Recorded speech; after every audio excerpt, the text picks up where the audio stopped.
Hello, welcome back to খেলো Bangla channel. আজকের এই ভিডিওতে তোমাদের জানাতে চলেছি দক্ষিণ এশিয়ার ফুটবলের অন্যতম একটা সেরা টুর্নামেন্ট সাফ কাপ, যাকে দক্ষিণ এশিয়ার দেশগুলোর কাছে বিশ্বকাপের সমান সেই সাফ টুর্নামেন্ট 2025 সালের মতো পোস্টপন হয়ে গেছে। এই টুর্নামেন্ট এবার হবে 2026 সালে। কারণ হিসেবে উঠে এসেছে যে সাপের যে আয়োজক যারা দায়িত্বে রয়েছে তারা চাইছিল যে এই সাপ টুর্নামেন্টটা এবার থেকে প্রত্যেকটা দেশ, মানে যে কটা দেশ খেলে সাপে, তারা হোম আর অ্যাওয়ে ভিত্তিতে যেন ম্যাচগুলো খেলতে পারে, তার একটা কিছু ব্যবস্থা করা।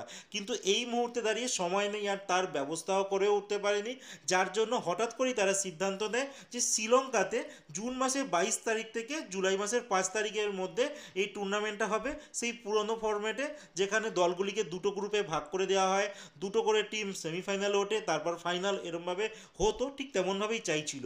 কিন্তু জার্মান সংস্থা, যেই সংস্থার নাম স্পোর্টস 5, যারা এবার সাপের দায়িত্ব নিয়েছে, তারা চাইছে না, আমরা এমনভাবে টুর্নামেন্ট করলে আমরা কিন্তু স্পন্সরশিপ করব না।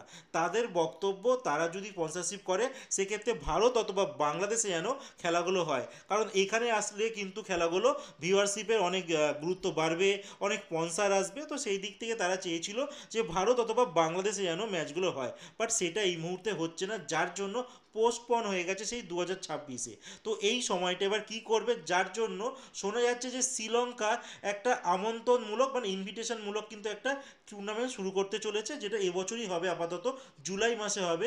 আর যেখানে সম্ভাব্য ভারতীয় ফুটবল দলকে আমন্ত্রণ করা হতে পারে এমনই একটা খবর শোনা যাচ্ছে। বাট এখনও অবধি কোনো চূড়ান্ত হয়নি। বাট খেলা কিন্তু, মানে সাবের খেলা কিন্তু পোস্টপন হয়ে গেছে সেই 2026 সাল অবধি।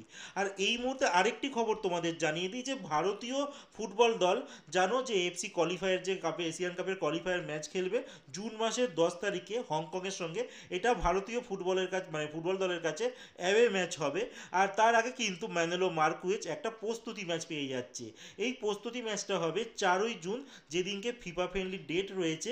আর থাইল্যান্ডে খেলা হবে, মানে থাইল্যান্ডের সঙ্গেই খেলাটা হবে থাইল্যান্ডে হবে। তো ভারতীয় ফুটবল দলের কাছে কিন্তু প্রস্তুতি ছাড়ার একটা ভালো মঞ্চ পেয়ে গেছে ম্যানেলো মার্কুয়েজ। এবার দেখার বিষয় যে হংকংয়ের সঙ্গে আমরা কেমন খেলি, আর তার আগে একটা প্রস্তুতি ম্যাচও কিন্তু আমরা পাই ফিফা ফ্রেন্ডলি। এই মুহূর্তে ভারতীয় দল অনেক কম খেলে, তো ইদানিংকালে দুটো একটা দেখতে পেরেছি। লাস্ট দেখেছিলাম আমরা মালদ্বীপের সঙ্গে খেলেছিলাম, যেখানে আমরা জয়লাভ করেছিলাম। এবার আবার সেই থাইল্যান্ড। আর ইদানিংকালে দেখা গেলে এই থাইল্যান্ড কিন্তু ইন্ডিয়া থেকে ভালো ফুটবল খেলছে। লাস্ট কয়েক বছর আগে যদি আমরা দেখি, সেখানে থাইল্যান্ডকে আমরা 4-1 গোলেও কিন্তু হারিয়েছিলাম এফসি এশিয়ান কাপে। তো সেইটা তো অনেক সময় এগিয়ে গেছে, এখন ভারতীয় ফুটবল অনেকটাই আবার পিছিয়েছে। আর থাইল্যান্ড কিন্তু অনেকটাই এগিয়ে গেছে। একটা ভালো ম্যাচ কিন্তু আমরা দেখতে চলেছি ফিফা ফ্রেন্ডলি ভারত বনাম থাইল্যান্ডের মধ্যে।